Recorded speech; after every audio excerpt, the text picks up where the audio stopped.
You are listening to the daily homily for Magdala in the Holy Land.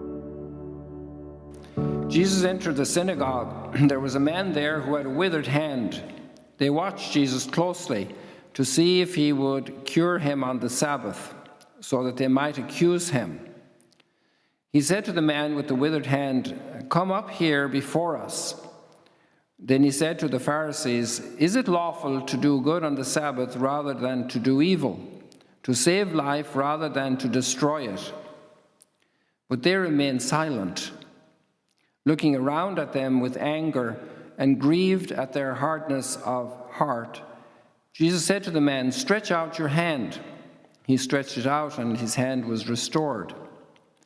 The Pharisees went out and immediately took counsel with the Herodians against him to put him to death.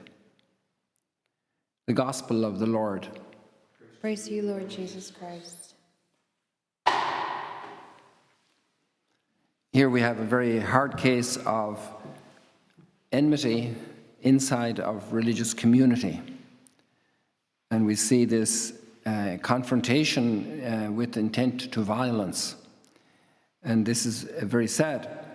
And all of our religious bodies have had experiences that have been very negative.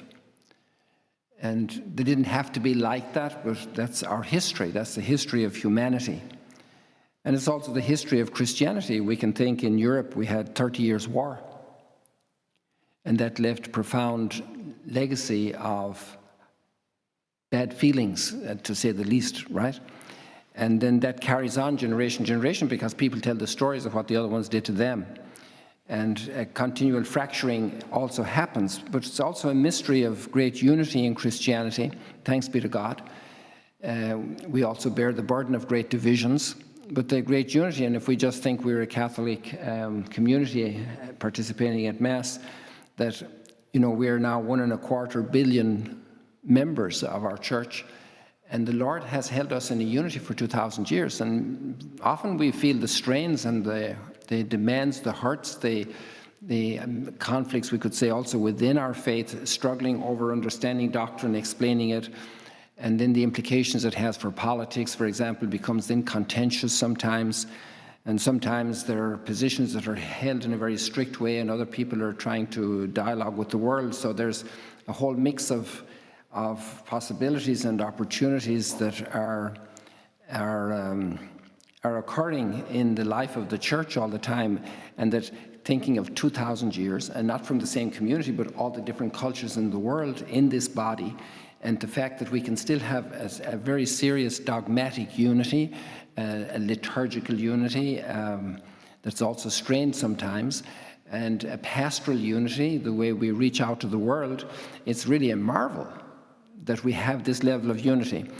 It's also a beautiful thing that in the last 100 years, the Holy Spirit has, a little bit more than 100 years, 130 years, has really lifted up quite a few different people and communities to work more ardently and intensely to help fulfill Jesus' prayer at the Last Supper. He said, "Father, may they all be one as you and I are one, so the world may believe."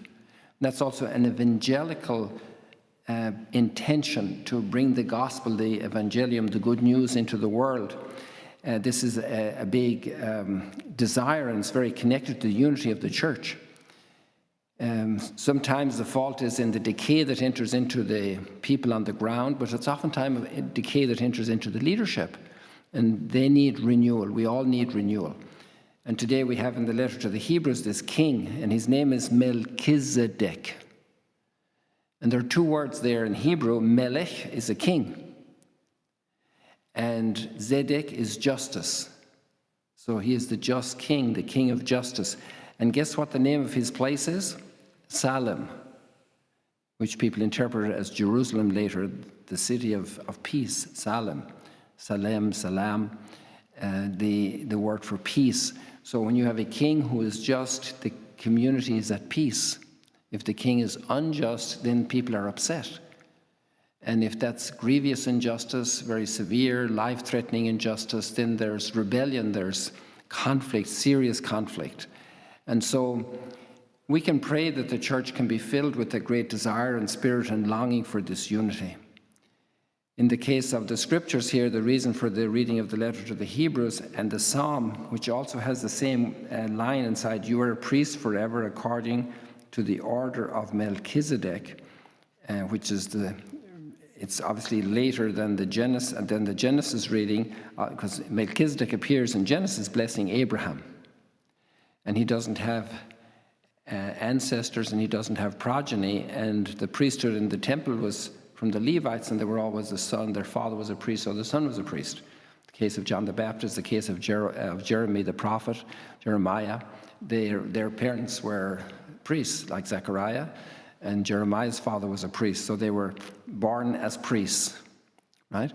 And then here we have a case of Melchizedek that doesn't have documented ancestors or successors, and so he's like without beginning or end. And in this sense, then the Holy Spirit has moved the author of the letter to the Hebrews to make this comparison of Jesus with Melchizedek, because Jesus is not a Levite. His father wasn't a priest. His father was a carpenter. And so he was from the tribe of Judah, not a Levite.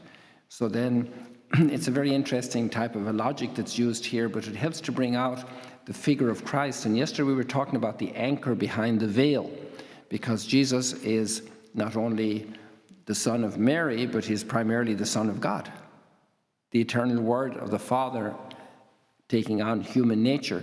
So then his sacrifice is a definitive reconciliation for mankind, a totally perfect sacrifice. When the sacrifice bulls in the temple, it was a substitution. It was like a symbol for the reconciliation that we desire and want and ask God to grant us. But here in the case of Jesus doing that, it was with all the divine power in human nature.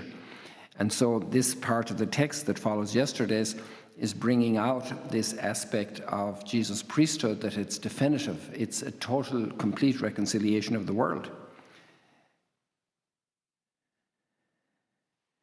It's for our healing, it's for our good. And that's the message of Jesus in the synagogue in Capernaum, just a few miles from here across the lake, up on the north shore of the lake. And there we have Jesus healing this man with the withered hand. And we could look at the Christian community and say that a lot of the portions of Christianity are withered. And we need the encounter with Jesus to bring us back to life, to bring back the unity of the Christian body, to bring it to full life, to full blossoming. And we can do a lot of things to help the unity, and we can do things that could hurt it. But primarily it's a grace. It's a grace of God that moves our hearts to get over our pride, to get over our arrogance, to become more humble, to become more Christ-like. And that's the best way to advance the path of the unity of Christians. And we can pray for that. We will pray for that in our prayers, and especially with the prayers we're having in the Mass, the offertory prayer, the preface will be about that, and the prayer after communion. We will also use the first Eucharistic prayer because it mentions Melchizedek. Thank you for joining us today. If you want to learn more about Magdala, follow us on YouTube and on Facebook.